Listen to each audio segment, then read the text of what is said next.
Welcome to Derry. I'm just going to say straight out the gate, loved it. Loved it. I actually think that I enjoyed it better than either of the first two, first two, two films that Andy Muschietti directed, because you're not dealing with the Losers Club, so there's a lot more, really anybody could die. The only character that you know for a fact is safe is Will Hanlon, and even then, he has a pretty gruesome fate awaiting him, but he'll at least, grow up. This really had to do with one thing from the Derry history in the book, which is the black spot. And I believe that the black spot takes place in the early 30s in the book, but it's essentially sort of a nightclub of sorts where black folks hang out back in the day. And because it has sort of its own dark influence over Derry, these racist white supremacists, that's kind of redundant, racist white supremacists, they can't be white supremacists and not be racist. Anyhow, I digress. They burn this place down, and it does involve Dick Halloran, and essentially he leads Will Hanlon, who at the time is an adult, through the basement, through this hatch out of there. And I didn't pick up on it the first time I read it because I was in 7th grade, but the second time I was like, oh shit, that's Dick Halloran. He used his shining to get them out of there, all right? And they do a lot. I mean, that's really all Dick Halloran's involvement in the book, and it's told from Mike's dad's perspective. In this show, Dick Halloran has a way bigger part, and they do a lot with him, and they actually sort of integrate that whole notion of the little box where he keeps his demons, like the ghosts from The Shining that he tells Danny about in Doctor Sleep. They bring that into this, and it is just able to kind of get in his mind and just unlock that box and let everything out. And I'm like, that is so freaking cool that he took an element from the Stephen King universe and did so much more with it. I really enjoyed that. There, much like the films, there are a lot of liberties taken with this show. But I'm going to be real with you, I don't mind those liberties. I think that this is very creative. I think that it's a very creepy show. I really like the fact that, again, we're not dealing with the Losers Club, so anybody, kids, everything, are potentially expendable. I truthfully, up until the end of the show, had no idea where things were going. I think my favorite episode is actually the second to last one, where you learn about Pennywise's origins. And, you kind of realize now, because in It Chapter 2, when you see, the old pictures of Pennywise at, the circus, and Mrs. Kirsch is talking about, my father, you're kind of like, okay, that's all weird. What the hell is this? And then you actually see him, putting on the makeup.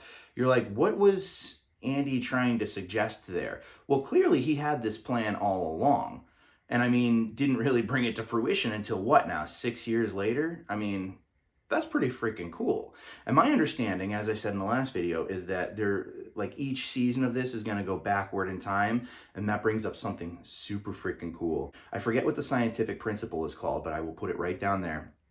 Okay? But it's basically the notion or the theory that the future has just as much of an influence on the past as the past does on the future. It has something to do, I think, with the way that photons travel or something like that. But they haven't been able to disprove that. They haven't been able to prove it, but they haven't been able to really disprove it either. So they're basically taking that idea where it has this sort of Dr. Manhattan-like idea, or not idea, but really perception, where it perceives past, present, and future sort of simultaneously going in one direction and going in the other. So, and I'm getting into... Yeah, I'm going to get into some spoilers from this point. That's one specific thing, but I'm going to get into some real details. So if you haven't yet seen the show, definitely check it out. It has my highest recommendation, but I'm going to get into spoilers. So 3, 2, 1.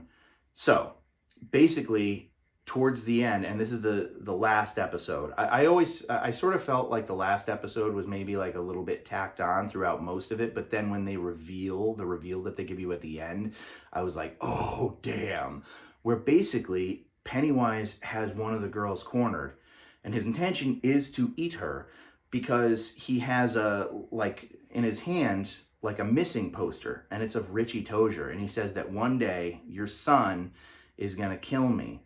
But I can't tell whether or not it's my end or my beginning. like basically, so we perceive time as like linear going forward. Pennywise is aware of his own doom, and it's almost like there's part of him that's going that way and part of him that's going backwards. So he almost has the future as a memory, and he's kind of like, yeah, like, I'm going to try and squash this out right now. I don't know whether or not your son killed me or created me when that happened.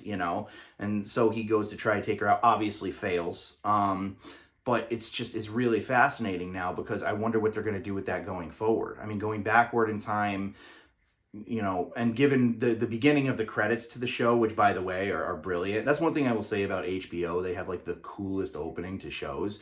But they show you the thing with like the gangsters and the clowns hanging out the window, like shooting at people and stuff. That's something from the book. I feel like that might be the next season. And then they have the ironworks explosion, and like the Easter Bunny like sort of falling out a window and he's on fire and the kids running away and stuff like that. So I mean, I don't know, but I speculate that like the next season will probably be with the gangsters. The season preceding that will probably be the Derry Ironworks explosion. But anyway, it's going to go backwards through time, and Pennywise is going to kind of carry these memories with him going back through time, which is just so cool. I really enjoyed the show. There were a lot of creative liberties taken with it. And again, and I've said this before, but if you see the book, it's like this thick. There is so much content in there, so much backstory to Derry's history, because again, Derry is all part of it. That's another thing in this show. And normally I wouldn't care for them over explaining things, but the idea that it sort of sheds, and whatever the hell it sheds gets into Derry's water supply, and that's why everybody's like nuts, basically. Again, another creative liberty that I thought was really, really cool. But yeah, in my opinion, I actually enjoy this show better than the two movies that Andy Muschietti did.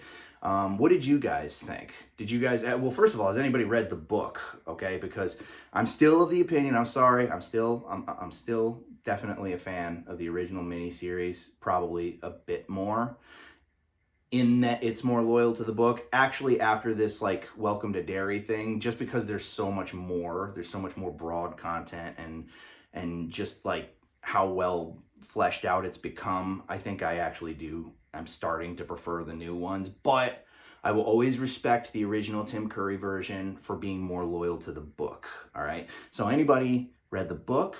Yeah, got anything to say? Comment below. Did anybody enjoy Welcome to Derry? Did you like it better than the movies? Did you like the movies better? Did you not like any of them? Let me know. We'll strike up a conversation. I appreciate you watching. Consider subscribing. And that's all she wrote.